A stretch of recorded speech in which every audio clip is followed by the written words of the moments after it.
өвчин туслаа гэхэд та Facebook-ээс би хаана очиж үзүүлэх вэ гэдгийг сөрч хийнү гэхээс биш энд ямар хавдар вэ гэдгийг асуух хэрэггүй байхгүй.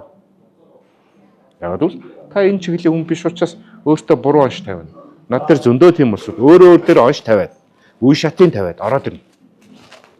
Тэгээд тэрийг ChatGPT уншаад өгсөн учраас тэр хүн чинь бас одоо сүүлийн гоё болсон шүү дээ. Уцаа харж бидэртээ ярьдаг болсон те. Энэ нэмч зөв ярьж гин өө, буруу ярьж гин. За яг хөө тэрэн дотроос 3 өгүүлбэр нь таарах юм бол инээ. Одоо бүр анчгүй болсон. За гуруулаа зөрөх юм бол заач баярлаа гэд гараа явна. Бүгд таарад ирэх юм бол та яаж мэдээд байгаа гэж асууна. Тэнд юу гэсэн үг юм? Гүг очирдарга энэ ч айгүй хэцүү байхгүй юу? Та яаж мэдээд байгаа юм гээд.